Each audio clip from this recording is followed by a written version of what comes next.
Wrong decisions.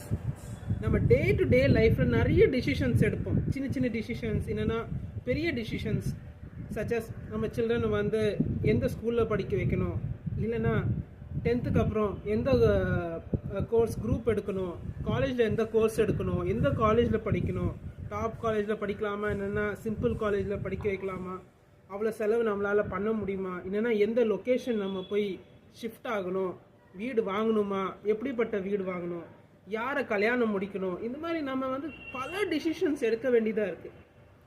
ஆனால் எல்லா முடிவுகளும் எப்பயுமே சரியாதான் நம்ம எடுத்திருப்போம்னு நம்ம சொல்லவே முடியாது. நிறைய காரியம் தவறு நடக்கும்போது நம்ம பல வருஷத்துக்கு அப்புறம், என்னென்னா பல நாட்களுக்கு அப்புறம் ஃபீல் பண்ணுவோம், ஐயோ நம்ம இப்படி பண்ணியிருக்கக்கூடாது, இப்படி பேசியிருக்கக்கூடாது, இல்லைன்னா இங்கே போய் நம்ம இந்த மாதிரி இன்வெஸ்ட் பண்ணிக்கக்கூடாது, இல்லைன்னா இந்த வேலையில் போய் நம்ம சேர்ந்துருக்கக்கூடாது, இந்த டிபார்ட்மெண்ட்டில் நம்ம இருந்திருக்கக்கூடாது, இவங்க கூட நம்ம ஃப்ரெண்டாக இருந்திருக்கணும், இல்லைன்னா இவங்க கூட நம்ம ஃப்ரெண்டாக இருக்கக்கூடாது. இந்த மாதிரி நம்ம பல யோசனைகள் நம்மளுக்கு வரும்.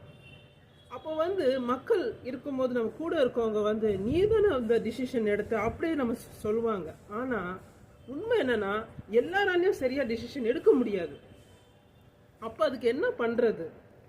நீங்கள் தவறான முடிவு எடுத்தது வந்து இப்போ தப்பு இல்லை, ஆனால் நான் எடுத்த முடிவு தவறு தான், ஆண்டவரே நான் பண்ணது தப்பு தான், நான் திரும்பி உங்ககிட்ட வரேன் அப்படின்னு நம்ம அந்த நிலைமையில வரோம் பார்த்தீங்களா, அங்கே தான் you are taking the right decision.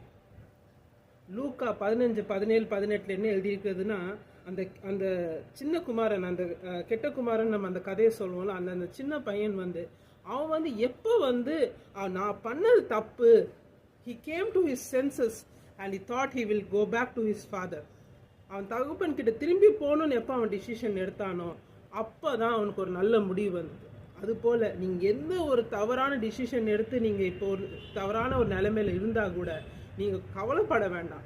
இப்போ நீங்கள் அதை ஆண்டர்கிட்ட ஒப்பு கொடுத்து நீங்கள் ஆண்டர்கிட்ட நீங்கள் திரும்பி வரும்போது you are taking the right decision and God will bless you.